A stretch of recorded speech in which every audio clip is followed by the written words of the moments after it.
నిన్న దేశాన్ని ఉద్దేశించి మన ప్రథమ పౌరురాలు ద్రౌపది ముర్ము గారు మాట్లాడారు. దాని తర్వాత తెలంగాణకే లక్ష్యం, మా పోటీ ప్రపంచంతో పొరుగు రాష్ట్రాలతో కాదు, హైదరాబాద్ వంటి పారిశ్రామిక అనుకూలంగా నగరంగా ఎక్కడా లేదు. కాగిదే నూతన ప్రాంగణం ప్రారంభోత్సవంలో CM Revanth Reddy. So governor quota MLC నియామకాల్లో హైకోర్టు తీర్పుపై సుప్రీం స్టే, తదుపరి నియామకాలను ఆపలేమని స్పష్టీకరణ, వాదా ప్రతిపాదనలకు నోటీసులు, విచారణ వాయిదా. గవర్నర్ కోట ఎమ్మెల్సీ మన హైకోర్టు నుంచి సుప్రీంకోర్టులో వెళ్ళింది. ఉత్కంఠ అంటే ఈ 2 ఎమ్మెల్సీ స్థానాలకు, అటు కోదండరామరెడ్డి తర్వాత మరొక నజీర్ ఖాన్, అలీ ఖాన్ వ్యక్తి. సో వీళ్ళిద్దరికి కూడా ఎమ్మెల్సీ గవర్నమెంట్ ప్రకటించింది. నిన్న హైకోర్టు కూడా మేమేం చేయలేము, మీరు ముందుకెళ్ళొచ్చు అని చెప్పింది. దాని తర్వాత బీఆర్ఎస్ నేతలు స్టేజ్కి వచ్చే ప్రయత్నం కూడా చేశారు. కానీ మళ్ళీ దీనిపై సరత ఉత్కంఠ కూడా నెలకొంటుంది. చూడాలి ఎట్లా ఉంటుంది పరిస్థితి. ఇక్కడ మరొక వార్త, నిజంగా రెవెన్యూ అధికారే. సో ఆదాయం 77.67 లక్షలు, ఆస్తులు 6 కోట్లు, బహిరంగ మార్కెట్ల విలువ 20 కోట్ల పైమాటే. ఇది నిజామాబాద్ కార్పొరేషన్ ఉద్యోగి అక్రమాల చిట్ట. అనీషా తాజా దర్యాప్తులో నరేందర్ లీలలు బహిర్గతం.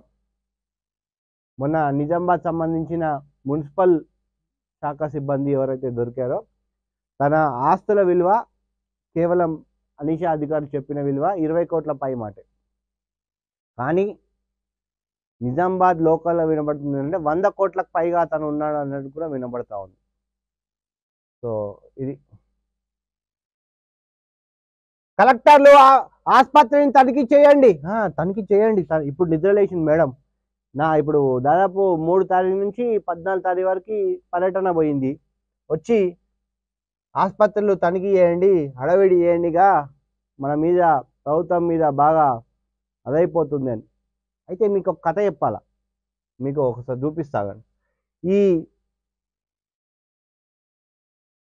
ఈ ఆసుపత్రుల మీద ఎందుకు చేయమంటున్నారంటే, ఈ ఆసుపత్రుల్లో మొన్న ఒక ఇన్సిడెంట్ జరిగింది, అది బయటకు రానివ్వలేదు. ఒక మహబూబ్నగర్ ఆసుపత్రిలో బెడ్లు లేక కింద టాయిలెట్ దగ్గర బండబెట్టి సెలన్స్ ఎక్కిస్తున్నారు. అది కూడా ఎవరు అటెండర్స్ ఎక్కిస్తున్నారు. అది బాగా వైరల్ అయింది సోషల్ మీడియాలో. దానికి అడవిడిగా అధికారులు ఖచ్చితంగా ఆసుపత్రులు సందర్శించాలట.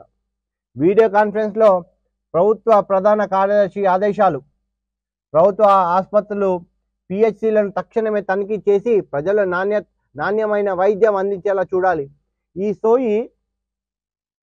సోయి వానాకాలం రాకముందు ఉంటే ఈ విష జ్వరాలు రాకుండా ఉండేటివి. కేవలం నిర్లక్ష్యం, ప్రతి అధికారి, గవర్నమెంట్లో ఉన్న ప్రతి అధికారి నిర్లక్ష్యం వల్లనే ఈరోజు ఆసుపత్రులు కిక్కిరిసిపోతున్నాయి. సో దానికి మళ్ళా సూచించిందంట.